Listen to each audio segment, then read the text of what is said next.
നമ്മുടെ സംസ്ഥാനത്തെ സാമുദായിക ഐക്യം അഭംഗുരം കാത്തു സൂക്ഷിക്കണമെന്ന കാര്യത്തിൽ കേരള പോലീസിന് വലിയ നിർബന്ധ ബുദ്ധിയാണുള്ളത്.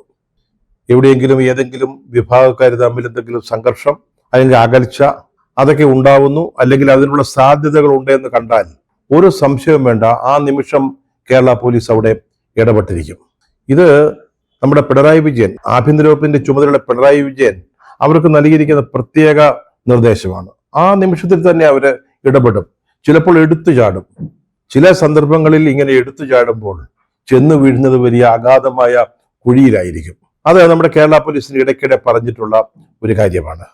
ഈ കഴിഞ്ഞ ദിവസം മനോരമ ന്യൂസ് ചാനൽ അവർ നമ്മുടെ പ്രതിപക്ഷ നേതാവുമായിട്ടുള്ള ഒരു അഭിമുഖം സംപ്രേഷണം ചെയ്തു. അവർ ധാരാളം അഭിമുഖങ്ങൾ തെരഞ്ഞെടുപ്പുമായി ബന്ധപ്പെട്ട് കൊടുത്തിട്ടുണ്ട്. നമ്മുടെ മുഖ്യമന്ത്രി പിണറായി വിജയൻ്റെതടക്കം അദ്ദേഹത്തെ ഇന്റർവ്യൂ ചെയ്ത് ചില്ലറപ്പെട്ട ആളുകളൊന്നുമല്ല. നമ്മുടെ മഹാനടൻ മോഹൻലാൽ ആയിരുന്നു. അത് PRD ആണ് ഇന്റർവ്യൂ നിർമ്മിച്ചത്. അതിനുശേഷം ഓരോ ചാനലുകളിലും അങ്ങോട്ട് കാശ് കൊടുത്ത് അവിടെയെല്ലാം അത് സംപ്രേഷണം ചെയ്യുകയുണ്ടായി. അങ്ങനെ പല പല അഭിമുഖ സംഭാഷണങ്ങൾ മനോരമ അടക്കമുള്ള സകല ചാനലുകളിലും വന്നിട്ടുണ്ട്. മനോരമ പക്ഷെ VD സതീശന്റെ ഇന്റർവ്യൂ കൊടുത്തിടത്താണ് പ്രശ്നമുണ്ടായത്. പറഞ്ഞല്ലോ, നമ്മുടെ ഈ കേരള പോലീസ്, പ്രത്യേകിച്ച് ഈ സൈബർ സെല്ലിലുള്ളവര് ഇത്തരം സന്ദർഭങ്ങൾ ഇങ്ങനെ വളരെ അതിസൂക്ഷ്മമായി വീക്ഷിച്ചുകൊണ്ടിരിക്കുക. ഒരു അഭിമുഖ സംഭാഷണം വരുന്നു, അതിലെന്തെങ്കിലും സാമുദായിക ഐക്യം തകർക്കുന്ന കാരണങ്ങളുണ്ടോ, അത് സമ്മതിക്കാൻ പാടില്ല. അങ്ങനെ ഉറച്ച വിശ്വാസത്തിലും പ്രതിബദ്ധതയിലും നിൽക്കുന്ന പോലീസ് ഈ സതീശന്റെ ഇന്റർവ്യൂ കണ്ടപ്പോൾ അതിന്റെ അടിയിൽ ധാരാളം ആളുകൾ കമന്റ് എഴുതാറുണ്ട്. കണ്ടന്റിനുള്ള കമന്റാണ്. അതില് എന്തോ ചില വശപ്പശകൾ നമ്മുടെ പോലീസ് സൈബർ സെല്ല് കണ്ടുപിടിച്ചു. അവർ നോക്കുമ്പോൾ അത് IT ആക്ട് അനുസരിച്ച് വലിയ കുഴപ്പം ചെയ്യാവുന്ന കാര്യങ്ങളാണ്.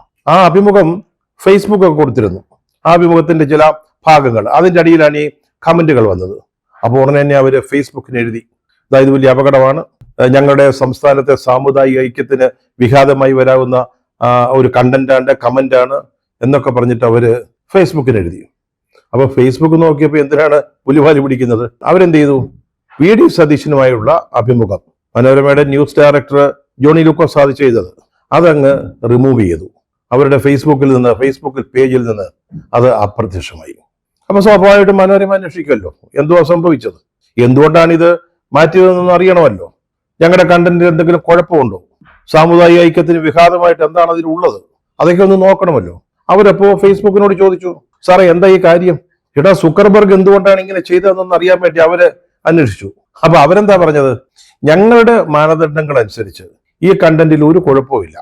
VD സതീശനുമായിട്ട് ഇന്റർവ്യൂവിൽ ഒരു അപാകവും ഞങ്ങളെ സംബന്ധിച്ചിടത്തോളം ഇല്ല. പിന്നെന്തുകൊണ്ടാണ് നിങ്ങളത് റിമൂവ് ചെയ്തത്, എന്താ മാറ്റിയത്? അതിനവരൊരു കാരണം പറഞ്ഞു. കേരളത്തിലെ ഒരു ലോ എൻഫോഴ്സിംഗ് ഏജൻസി, അതായത് സംസ്ഥാനത്ത് നിയമം നടപ്പാക്കാൻ അധികാരമുള്ള ഒരു ഏജൻസി, അവര് പറഞ്ഞു ഇത് മാറ്റിയേ പറ്റത്തുള്ളൂ, അല്ലെങ്കിൽ ഇവിടെ വലിയ സംഭവം ഉണ്ടാകും. അത് അവരുടെ ഒരു കാഴ്ചപ്പാടാണ്. അവരെ സംബന്ധിച്ചോളം നമ്മുടെ കേരള സമൂഹത്തിൽ ഒരു ഇഷ്യൂ ഉണ്ടാകാൻ പാടില്ല. അതിന് VD സതീശന്റെ ഇന്റർവ്യൂ അല്ല, ഇനി ഇന്ത്യൻ പ്രധാനമന്ത്രിയുടെ ഇന്റർവ്യൂ ആണെങ്കിൽ തന്നെ അതിന്റെ പേരിൽ ഒരു എക്കച്ചക്കല് സമൂഹത്തിൽ ഉണ്ടാവാൻ, അല്ലെങ്കിൽ ഒരു അകൽച്ച, സംഘർഷം ഉണ്ടാകാൻ, സാമുദായിക ഐക്യം തകരാറിലാവാൻ കേരള പോലീസ് സമ്മതിക്കില്ല. അതുകൊണ്ട് അത് നീക്കാൻ ആവശ്യപ്പെട്ടു എന്നാണ് ഫേസ്ബുക്ക് പറഞ്ഞത്. അപ്പൊ ഇത് ഏതായി ഏജൻസി? ലോ എൻഫോഴ്സിംഗ് ഏജൻസി, അതൊന്നറിയണമല്ലോ. ഈ ലോ എൻഫോഴ്സിംഗ് ഏജൻസി ആരാണെന്ന് ഫേസ്ബുക്ക് തന്നെയാണ് പറഞ്ഞത്, കേരള പോലീസ്. പിന്നെ സംശയമില്ല, പറഞ്ഞല്ലോ കേരള പോലീസ് പ്രതിജ്ഞാബദ്ധമാണ് ഇക്കാര്യത്തില്. അപ്പൊ ഇതിനെക്കുറിച്ച് ചർച്ച വന്നപ്പം നമ്മുടെ ആഭ്യന്തരമന്ത്രി ശ്രീ പിണറായി വിജയൻ അദ്ദേഹം പറഞ്ഞു, ഞാനിപ്പോ അങ്ങനെ ഒരു ആഭ്യന്തരമന്ത്രി ഒന്നുമല്ല, എനിക്ക് അധികാരങ്ങളൊന്നുമില്ല, തെരഞ്ഞെടുപ്പ് പ്രഖ്യാപിച്ചതിന് ശേഷം ഞാൻ അവിടുത്തെ കാര്യങ്ങളിലൊന്നും ഇടപെടാറില്ല എന്ന് അദ്ദേഹം പറഞ്ഞു. അപ്പൊ പോലീസിനൊരു ന്യായീകരണം വേണമല്ലോ. എന്തിനാണ് മലയാള മനോരമയുടെ ഒരു ഇന്റർവ്യൂ, അതും പ്രതിപക്ഷ നേതാവിൻ്റെത് ആണെന്ന് ആലോചിക്കണം. മുഖ്യമന്ത്രിയുടേത് അടക്കമുള്ള ഇന്റർവ്യൂസ് വന്നിട്ട് പ്രശ്നങ്ങളൊന്നും ഉണ്ടായില്ല. പിന്നെ VD സതീശന്റെ ഇന്റർവ്യൂ എന്താ ഇത്ര വലിയ പ്രശ്നം? അതിനെ ഒരു ന്യായീകരണം കേരളത്തിലെ ജനങ്ങൾ കേൾക്കാൻ താല്പര്യമുണ്ടല്ലോ. അപ്പൊ പോലീസ് എന്താ പറഞ്ഞത്? അത് കണ്ടന്റ് അല്ല പ്രശ്നം, അതായത് VD സതീശന്റെ അഭിമുഖത്തിലെ ഭാഗങ്ങളല്ല പ്രശ്നം, അതിന്റെ താഴെ വന്ന കമന്റുകളാണ്. ആ കമന്റുകൾ ആളുകളെ തമ്മിൽ പരസ്പരം തമ്മിലടിപ്പിക്കാൻ പോകുന്ന തരത്തിലുള്ളതായിരുന്നു, സംഘർഷം സൃഷ്ടിക്കാൻ പോകുന്നതാണ്, അല്ലെങ്കിൽ സാമുദായിക ഐക്യം തകർക്കാൻ പോകുന്നതാണ്. അതുകൊണ്ട് ഞങ്ങൾ അത് മാറ്റാനാണ് ആവശ്യപ്പെട്ടത്, അപ്പം എല്ലാം കൂടെ മാറ്റിയെന്ന്. അതൊന്നും ഒരിക്കലും ഫേസ്ബുക്ക് ചെയ്യത്തില്ലല്ലോ. നിങ്ങൾ കമന്റ് മാറ്റാൻ പറഞ്ഞാൽ അവർ കമന്റ് മാറ്റും, അല്ലാതെ കണ്ടന്റ് മാറ്റത്തില്ലല്ലോ. പോലീസിന് എന്താ പ്രശ്നം? കണ്ടന്റ് അല്ല, കമന്റ് ആണ്. ഒന്ന് ആലോചിച്ച് നോക്കിയാൽ, നമ്മൾ ഈ സോഷ്യൽ മീഡിയ കുറെ കാലമായിട്ട് കാണുന്നവരാണല്ലോ. അതുമായിട്ട് ഇടപെടാത്തവരൊന്നും ഈ വീഡിയോ കേൾക്കുന്നവരാരും തന്നെ ഉണ്ടാവില്ല. അതിൽ വരുന്ന ഓരോ കണ്ടന്റിന്റെയും അടിയിൽ അത് ആരിട്ടതാവട്ടെ, അത് LDF അനുകൂലമാവട്ടെ, UDF BJP പിന്താങ്ങുന്ന തരത്തിലുള്ള ഒരു കണ്ടന്റ് ആവട്ടെ, അതിന്റെയൊക്കെ അടിയിൽ വരുന്ന കമന്റുകൾ വായിച്ചാൽ എന്താ പറയാ, അധിക്ഷേപത്തിന്റെയും ആക്ഷേപത്തിന്റെയും നല്ല പച്ചത്തെറിയുടെയും ഒക്കെ ഒരു ഇടമാണ് ഇത്തരത്തിലുള്ള കമന്റ് ബോക്സ്. അത് ഇവിടെ മാത്രമല്ല, പല സന്ദർഭങ്ങളിലും പലരുടെയും പോസ്റ്റുകൾക്കും കണ്ടന്റുകൾക്കും താഴെ ഇത് വരാറുണ്ട്. പക്ഷെ എന്തുകൊണ്ടാണ് കേരള പോലീസിന് സതീശന്റെ ഇന്റർവ്യൂവുമായി ബന്ധപ്പെട്ട ഒരു വിഷയത്തിൽ മാത്രം ഇത്രയ്ക്കൊരു ആശങ്ക, ഉത്കണ്ഠ ഉണ്ടായത് എന്ന് നമുക്കാർക്കും മനസ്സിലാകുന്നില്ല. അതിലെന്താ സംഭവിച്ചത്? മനോരമ പ്രതിഷേധിച്ചു, UDF ഭാഗത്തു നിന്ന് പ്രതിഷേധങ്ങൾ ഉണ്ടായി. അവസാനം ഈ കേരള പോലീസ് ആവശ്യപ്പെട്ട് മാറ്റിയ ഈ അഭിമുഖ സംഭാഷണത്തിന്റെ ഭാഗങ്ങൾ മാറ്റിയത് പുനഃസ്ഥാപിക്കാൻ ഫേസ്ബുക്ക് തയ്യാറായി. ഇത് ഒരു ഉദാഹരണം മാത്രമാണ്. നമ്മുടെ സാമുദായിക ഐക്യത്തിന് തകരാറൊന്നും വരാതിരിക്കാൻ വേണ്ടി നമ്മുടെ കേരള പോലീസ് അങ്ങ് വലിയ താല്പര്യത്തോടു കൂടി ചെയ്ത ചില കാര്യങ്ങൾ. ഇവിടെയൊക്കെ നമ്മൾ കാണുന്നത് എലിയെ തോൽപ്പിച്ച് ഇല്ലം ചുടുന്ന പോലീസിന്റെ ഒരു മനോഭാവമാണ്. മനസ്സിലായില്ലേ? അതായത് ഈ കണ്ടന്റ് അവിടെ ഇരുന്നുകൊണ്ട് ആർക്കും ഒരു പ്രശ്നവുമില്ല. ഇനി നിങ്ങൾക്ക് അതിലെ കമന്റുകൾ ഒഴിവാക്കുകയാണെങ്കിൽ അത് ചെയ്യാനാണ് ആവശ്യപ്പെടേണ്ടത്. അപ്പം പ്രശ്നമല്ല, ഇല്ലം ചുടണം. മനസ്സിലായില്ലേ? അതെങ്ങനെയെങ്കിലും കത്തിക്കണം. അതിനൊരു കാരണം, അത് എലി അതിനകത്ത് കയറി എന്നുള്ളതാണ്. എലി ശല്യം ഉണ്ടാക്കുന്നുള്ളതാണ്. എലി പത്തായത്തിൽ കയറുന്നു, എലി നെല്ല് തിന്നുന്നു. ഇതാണ് പ്രശ്നം. അപ്പൊ ഈ എലിയെ ചൂണ്ടിക്കാട്ടിയിട്ട് ഇല്ലം ചുടുന്ന ഒരു തന്ത്രം. ഞാൻ അത്ഭുതപ്പെടുകയായിരുന്നു. നമ്മുടെ പിണറായി വിജയൻ പറഞ്ഞു എനിക്കിതുമായിട്ട് യാതൊരു ബന്ധവുമില്ലെന്ന്. പിന്നെ ആരായിപ്പോ ഇവിടെ ആഭ്യന്തര വകുപ്പ് നടത്തുന്നത്? ഒരു തെരഞ്ഞെടുപ്പുമായി ബന്ധപ്പെട്ട പെരുമാറ്റച്ചട്ടം വന്നു കഴിഞ്ഞാൽ തെരഞ്ഞെടുപ്പിനെ ബാധിക്കുന്ന രീതിയിൽ സർക്കാരിനൊന്നിലും ഇടപെടാൻ പാടില്ല. അത്രേ ഉള്ളൂ. ബാക്കി കാര്യങ്ങൾ ഇപ്പോഴും ഇവിടെ മന്ത്രിസഭയുണ്ട്, ഭരണമുണ്ട്, അവർ തന്നെയാണ് നിർവഹിക്കുന്നത്. അല്ലെന്ന് ആർക്കാണ് പറയാൻ പറ്റുക? ഇപ്പൊ കഴിഞ്ഞ ദിവസം B. അശോക് എന്ന് പറയുന്ന വളരെ സീനിയർ ആയിട്ടുള്ള IAS ഉദ്യോഗസ്ഥൻ, അദ്ദേഹം കേരള ശബ്ദം വാരികയിൽ ഒരു ലേഖനം എഴുതുന്നു. അതിനെന്താ പറയുന്നത്? സച്ചിദാനന്ദൻ പറഞ്ഞ ഏതാണ്ട് അതേ കാര്യമാണ് അദ്ദേഹവും ഈ ലേഖനത്തിന്റെ വിഷയമാക്കിയത്. അതായത് കേരളം പോലൊരു സംസ്ഥാനത്ത് ഇങ്ങനെ തുടർഭരണം ഉണ്ടാവുന്നത് ഫാഷിസത്തെ ശക്തിപ്പെടുത്തും, അല്ലെങ്കിൽ ഫാഷിസം അരങ്ങ് പിടിക്കുന്നതിന് കാരണമാകും എന്നാണ് അദ്ദേഹം എഴുതിയത്. അതുകൊണ്ട് വോട്ടർമാരത് ചെറുക്കണം, അങ്ങനെ ഉണ്ടാവാൻ അനുവദിക്കരുത്. അദ്ദേഹം പറഞ്ഞ LDF-നെതിരെയോ UDF അനുകൂലമായിട്ടോ ഉള്ള കാര്യങ്ങളൊന്നുമല്ല, ഒരു വസ്തുത പറഞ്ഞു എന്ന് മാത്രം. അത് നമുക്കറിയാം ബംഗാളിലൊക്കെ എന്താണ് സംഭവിച്ചതെന്നുള്ളത് നമ്മുടെ മുമ്പിലുള്ള ഉദാഹരണങ്ങളാണ്. അതുപോലെ കേരളത്തിൽ സംഭവിക്കരുത്, ഫാഷിസത്തിലേക്ക് സംസ്ഥാനം പോകരുത്, തുടർഭരണം അതിന് കാരണമുണ്ടാകും. അദ്ദേഹം പറഞ്ഞു ശരിയല്ലേ? ഇന്നത്തെ രാഷ്ട്രീയം നോക്കൂ. ഇന്ന് പിണറായി വിജയൻ CPM-നെ അദ്ദേഹത്തിന്റെ കൈവെള്ളയിൽ കൊണ്ടു നടക്കുന്നത്, ഭരണം അദ്ദേഹത്തിന്റെ ഇച്ഛയ്ക്കനുസരിച്ച് മാത്രം നടക്കുന്നത്, സ്വജന പക്ഷപാതം, മുഖ്യമന്ത്രിക്കും അല്ലെങ്കിൽ പാർട്ടി സെക്രട്ടറിക്കും ആരെയും എന്തും പറയാം, മറ്റുള്ളവരൊന്നും പറയരുത്, രാഹുൽ ഗാന്ധിയെ പോലും വിടാതെ അധിക്ഷേപിക്കുന്ന ഒരു രീതി. ഒന്ന് ആലോചിച്ച് നോക്കണം. ഈ രാഹുൽ ഗാന്ധിയുടെ കാര്യത്തിൽ ഇന്ന് ഫാഷിസത്തിനെതിരായിട്ട് ഇന്ത്യയിൽ ഉയരുന്ന ഏറ്റവും പ്രധാനപ്പെട്ട ശബ്ദം രാഹുൽ ഗാന്ധിയുടേതാ. ജനാധിപത്യത്തിന് വേണ്ടി, ഭരണഘടനയുടെ പ്രസക്തി നിലനിർത്താൻ വേണ്ടി, നമ്മുടെ വോട്ടർമാരുടെ അധികാരം, വോട്ടവകാശം അത് സംരക്ഷിക്കുന്നതിന് വേണ്ടി ഇത്രയും ശക്തമായിട്ട് സംസാരിക്കുന്ന ഒരാൾ ഇന്ന് ഇന്ത്യയിലില്ല. അദ്ദേഹത്തെ കുറിച്ച് പണ്ട് BJP-ക്കാർ ആക്ഷേപിച്ച ഒരു വാക്കുണ്ട്, ഞാനതിവിടെ പറയുന്നില്ല. അവരിങ്ങനെ ആക്ഷേപിച്ചുകൊണ്ട് നടന്നു. അങ്ങനെ അദ്ദേഹത്തെ ഇകഴ്ത്തിക്കെട്ടാനാണെന്ന് BJP ശ്രമിച്ചത്. അതിന് കാര്യമായ വിജയമൊന്നും ഉണ്ടായില്ല. അതിന് തത്തുല്യമായ ചില പ്രയോഗങ്ങളാണ് നമ്മുടെ മുഖ്യമന്ത്രി പിണറായി വിജയൻ നടത്തിയത്.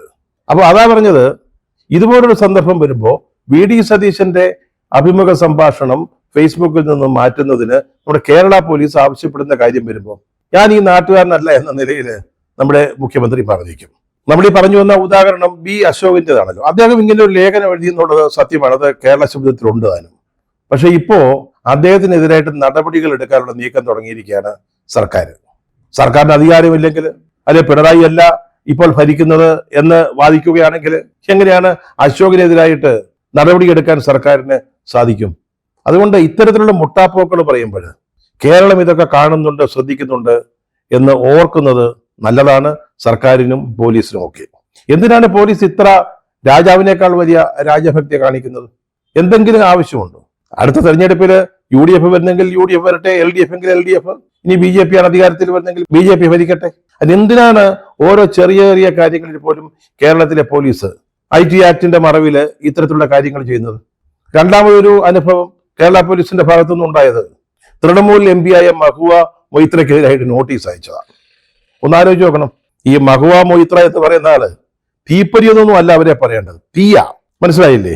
അത്രയ്ക്ക് ധൈര്യമായിട്ട് നിലപാടുകൾ എടുക്കുന്ന ഒരു എം പി ആണ്. നമ്മുടെ സാക്ഷാൽ ദീദി പോലും, മമതാ ബാനർജി പോലും അല്പം ശ്രദ്ധിച്ച് മഹുവ മൊയ്ത്രയുടെ കാര്യത്തിൽ ഇടപെടാറുള്ളൂ. അവർ ഈയിടെ ഒരു പോസ്റ്റ് എക്സില്, സോഷ്യൽ മീഡിയ പ്ലാറ്റ്ഫോമായി എക്സില് ഒരു പോസ്റ്റ് ഇട്ടു. അത് നമ്മുടെ ഇലക്ഷൻ കമ്മീഷനിൽ നിന്ന് കേരളത്തിലെ രാഷ്ട്രീയ പാർട്ടികൾക്ക് അയച്ച ഒരു കത്തില്, ഔദ്യോഗിക കത്ത് ഇലക്ഷൻ കമ്മീഷന്റെയാണ്. അവരയച്ച കത്തില് BJPയുടെ സ്റ്റേറ്റ് കമ്മിറ്റിയുടെ സീൽ അതിനകത്ത് കിടക്കുന്നത്, അടി കിടക്കുക. ഔദ്യോഗിക കത്താണെന്ന് ആലോചിക്കണം. ഇലക്ഷൻ കമ്മീഷന്റെ കത്താണ്. അതിൽ എങ്ങനെയാണ് BJPയുടെ സീല് വരിക? ഇലക്ഷൻ കമ്മീഷൻ പറഞ്ഞ ഒരു സാങ്കേതിക തകരാറാണ്, അല്ലാതെ മനഃപൂർവ്വം പറ്റിയതല്ല. അല്ലാതെ അങ്ങനെ തെറ്റ് സംഭവിച്ചില്ല എന്ന് ഇലക്ഷൻ കമ്മീഷനും ഇതുവരെ പറഞ്ഞിട്ടില്ല. മനസ്സിലായില്ലേ? അവര് പറഞ്ഞതൊരു സാങ്കേതികമായിട്ട് വന്ന ഒരു പിശക. അപ്പൊ സാധാരണ ആർക്കും തോന്നാവുന്ന ഒരു ചോദ്യമുണ്ട്, എങ്ങനെയാണ് ഇലക്ഷൻ കമ്മീഷന്റെ ഓഫീസിൽ BJPയുടെ സീൽ വരുന്നത്? ഇത് രണ്ടും പ്രവർത്തിക്കുന്നത് രണ്ട് കെട്ടിടങ്ങളിലെ രണ്ട് ഓഫീസുകളിലാണ്, വ്യത്യസ്ത ഓഫീസുകളിലാണ്. ഇലക്ഷൻ കമ്മീഷന്റെ ഓഫീസിൽ എങ്ങനെയാണ് BJPയുടെ സീൽ വരിക? ആർക്കാണ് സംശയം തോന്നാത്തത്? മഹുവ മൊയ്ത്ര ഇത് സംബന്ധിച്ച് എക്സിൽ ഒരു പോസ്റ്റ് ഇട്ടു. ഉടനെ തന്നെ നമ്മുടെ കേരള പോലീസ് അത് കണ്ടുപിടിച്ചു. സമ്മതിക്കണം നമ്മുടെ കേരള പോലീസിനെ. മഹുവ മൊയ്ത്ര കൽക്കട്ടയിൽ ഇരുന്നു കൊണ്ട് എക്സിൽ പോസ്റ്റ് ചെയ്ത കാര്യം നമ്മുടെ കേരള പോലീസ് അപ്പൊ കണ്ടുപിടിച്ചു. അതിനുള്ള സംവിധാനങ്ങളൊക്കെ ഉണ്ടാവും. അപ്പൊ തന്നെ മനസ്സിലാക്കി. അവര് ഈ വിഷയമാണ് ഈ പോസ്റ്റില് ഉന്നയിച്ചിരുന്നത്. എങ്ങനെ തെരഞ്ഞെടുപ്പ് കമ്മീഷന്റെ കത്തിൽ BJPയുടെ സീൽ വരും? അതാണ് അവർ ചോദിച്ചത്. ഉടനെ നമ്മുടെ കേരള പോലീസിന് സംഗതി കത്തി. ഇത് കേരളത്തിലെ സാമുദായിക ഐക്യം തകർക്കാനുള്ള ഒരു ശ്രമമാണ്. അതുപോലെ തന്നെ ഇലക്ഷൻ കമ്മീഷനെ അപകീർത്തിപ്പെടുത്താനുള്ള ഒരു ശ്രമം കൂടെ ഇതിലുണ്ട്. അതുകൊണ്ട് ഈ നോട്ടീസ് കിട്ടിയാലുടനെ എക്സിൽ നിന്ന് ആ പോസ്റ്റ് പിൻവലിച്ചിരിക്കണം. നമ്മുടെ കേരള പോലീസ് രണ്ടാസ് മഹുവ മൊയ്ത്രയ്ക്ക് പോയതാ. ആലോചിച്ചു നോക്കണേ. അതായത് ഇലക്ഷൻ കമ്മീഷനിൽ നിന്ന് രാഷ്ട്രീയ പാർട്ടികൾക്ക് അയച്ച കത്തിൽ BJPയുടെ സീല് വരുന്നതിനെ കുറിച്ച് ഒരു പോസ്റ്റ് ഇട്ടാൽ അതെങ്ങനെയാണ് സാമുദായിക ഐക്യത്തിന് തകരാറുണ്ടാക്കുന്നത്? എങ്ങനെയാണ് അതിനെ ദോഷകരമായിട്ട് ബാധിക്കുന്നത്? അതെങ്ങനെയാണ് ഇലക്ഷൻ കമ്മീഷൻ അപകീർത്തികരമാകുന്നത്? ഇലക്ഷൻ കമ്മീഷൻ നാണക്കേടുണ്ടാകുന്ന കാര്യമാണ്. അല്ലെങ്കിൽ അവർ ഉത്തരം പറയേണ്ട ഒരു പിശകാണ് അവർക്ക് സംഭവിച്ചിരിക്കുന്നുള്ളത്, ശരിയാ. പക്ഷെ അത് ചൂണ്ടിക്കാണിക്കാൻ ഇന്ത്യയിലെ ജനങ്ങൾക്ക് അവകാശമുണ്ട്. ഇലക്ഷൻ കമ്മീഷന്റെ കത്തിൽ BJPയുടെ സീൽ വന്നാൽ അത് ആളുകൾ ഉന്നയിക്കും, ചോദ്യം ചെയ്യും. അതെങ്ങനെയാണ് അപകീർത്തികരമാകുന്നത്? LDF ഭരിക്കുന്ന കേരളത്തിലെ പോലീസിന് എന്താണ് ഇതിൽ കാര്യം? ഇതിന്റെ പേരിൽ എന്താണ് ഉള്ളത്? എന്തിനാണ് ഇലക്ഷൻ കമ്മീഷനെ ഈ കാര്യത്തിൽ വെള്ളപൂശുന്നതിന് കേരള പോലീസ് ഇത്ര വലിയ നിഷ്കർഷ അല്ലെങ്കിൽ ശുഷ്കാന്തി കാണിക്കുന്നത്? ആലോചിച്ച് നോക്കണം. പശ്ചിമ ബംഗാളിലെ തൃണമൂൽ MPക്ക് കത്തയച്ചിരിക്കുക, നോട്ടീസ് അയച്ചിരിക്കുക നമ്മുടെ കേരള പോലീസ് ഈ കാര്യത്തിന്റെ പേരിൽ. എന്നിട്ട് എന്തുണ്ടായി? മഹുവ മൊയ്ത്ര അതിനൊരു മറുപടി വീണ്ടും എക്സിൽ തന്നെ പോസ്റ്റ് ചെയ്തു. കിട്ടി, നിങ്ങളുടെ നോട്ടീസ് കിട്ടി, നല്ല കാര്യം. കേരള പോലീസിന് ഇതെന്താ കാര്യം എന്നുള്ളത് ആലോചിക്കേണ്ട കാര്യമാണ്. എന്നിട്ട് അവർ ചെയ്തത് എന്താ? നമ്മുടെ Gyanesh Kumar, chief election commissioner, അദ്ദേഹത്തിന്റെ ഒരു ചിത്രത്തിന് അദ്ദേഹത്തിന്റെ നെറ്റിയിൽ തന്നെ ഒരു BJPയുടെ ചിഹ്നം ചേർത്തിട്ട് വേറൊരു പോസ്റ്റ് കിട്ടും. എന്തെങ്കിലും ചെയ്യാൻ കേരള പോലീസിന് പറ്റുമെങ്കിൽ ചെയ്തോളൂ എന്ന മട്ടില്ല. കേരള പോലീസ് കാണാതിരുന്നിട്ടില്ല. അവരപ്പം തന്നെ മനസ്സിലാക്കി കാണുമല്ലോ. പക്ഷെ ഇതുവരെ വീണ്ടും ഒരു നോട്ടീസ് അയച്ചതായിട്ട് വിവരം കിട്ടിയിട്ടില്ല. അയച്ചോ എന്ന് എനിക്ക് അറിഞ്ഞുകൂടാ. കാര്യം പിടികിട്ടി കാണും. കല്ലേ കടിക്കുന്ന പോലെ ആയിപ്പോയി. ഏത്? മഹുവ മൊയ്ത്രയോട് കയറി മുട്ടാൻ പോവുക കേരള പോലീസ്. ഇത്തരം കാര്യങ്ങളിലൊക്കെ ഇടപെടാൻ നിർദ്ദേശം നൽകാൻ നമ്മുടെ ആഭ്യന്തരത്തിന്റെ ചുമതലയുള്ള മുഖ്യമന്ത്രി പിണറായി വിജയന് എവിടുന്നാണ് സമയം കിട്ടുന്നത് എന്നുള്ളതാണ് മനസ്സിലാത്തത്. കേരളം മുഴുവൻ അദ്ദേഹം ഓടി നടക്കുന്നുണ്ട്. സാധാരണഗതിയിലെ പാർട്ടി സംസ്ഥാന സെക്രട്ടറി ഈ തെരഞ്ഞെടുപ്പ് പ്രചാരണത്തിന്റെ ഒരു ഭാഗം ചുമതല ഏറ്റേണ്ടതാണ്. അദ്ദേഹത്തെ കാര്യമായിട്ട് കാണുന്നില്ല. തളിപ്പറമ്പിലോ മറ്റോ കേന്ദ്രീകരിച്ചിരിക്കുകയാണോ എന്ന കാര്യം അറിയില്ല. വേണ്ടതുപോലെ അദ്ദേഹത്തിന്റെ സാന്നിധ്യം പ്രചരണ രംഗത്ത് അങ്ങോട്ട് വെളിവാകുന്നില്ല. ഇല്ലെന്നൊന്നും പറയുന്നില്ല. നമ്മളറിയാതെ എവിടെയെങ്കിലുമൊക്കെ അദ്ദേഹം പ്രചാരണത്തിന് പോകുന്നുണ്ടോ അതും അങ്ങോട്ട് മനസ്സിലാവുന്നില്ല. പക്ഷെ എന്തോ പാർട്ടി സംസ്ഥാന സെക്രട്ടറിയുടെ സാന്നിധ്യം അത് അർഹിക്കുന്ന രീതിയിൽ കാണുന്നില്ല എന്നുള്ളത് ശരിയാണ്. അപ്പൊ ഇതെല്ലാം ചുമതലയേറ്റേണ്ട ഒരാളാണ് നമ്മുടെ പിണറായി വിജയൻ. അദ്ദേഹത്തിന് ഇതിനൊക്കെ ഇവിടെ സമയം. അതായത് മനോരമ ചാനലിൽ വന്ന VD സതീശന്റെ അഭിമുഖം എടുത്ത് കളയാൻ ആവശ്യപ്പെടുക. അതുപോലെ മഹുവ മൊയ്ത്രയ്ക്ക് ഇലക്ഷൻ കമ്മീഷന്റെ കത്തില് BJP സീൽ വന്നതിനെ കുറിച്ച് പോസ്റ്റ് ഇട്ടതിന് നോട്ടീസ് അയക്കുക. ഒന്നാലോചിച്ച് നോക്കിയേ. ജ്ഞാനേഷ് കുമാർ നമ്മുടെ പ്രതിപക്ഷവുമായിട്ട് അത്ര നല്ല ബന്ധത്തിലല്ല. അവരുടെ വലിയ അഭിപ്രായ വ്യത്യാസമുണ്ട്. പ്രതിപക്ഷത്തോട് അദ്ദേഹം പക്ഷാഭേദം കാണിക്കുന്നുവെന്ന ആക്ഷേപമുണ്ട്. അവരെന്തോ ഇംപീച്ച് ചെയ്യാനുള്ള നോട്ടീസൊക്കെ കൊടുത്തു അല്ലെങ്കിൽ കൊടുക്കാൻ പോവുകയാണ് എന്നാണ് കേൾക്കുന്നത്. അത് നിശ്ചിതമായിട്ട് ഇലക്ഷൻ കമ്മീഷനെ രാഹുൽ ഗാന്ധി അടക്കമുള്ളവർ വിമർശിക്കുന്നുണ്ട്.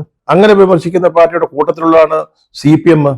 എന്നിട്ട് ആ CPM ഭരിക്കുന്ന കേരളത്തില് പോലീസ് മഹുവ മൈത്രയ്ക്ക് നോട്ടീസ് അയച്ചു എന്ന് കേട്ടാൽ മൂക്കത്ത് വിരൽ വയ്ക്കുകയല്ലാതെ എന്താണ് ചെയ്യാൻ സാധിക്കുക?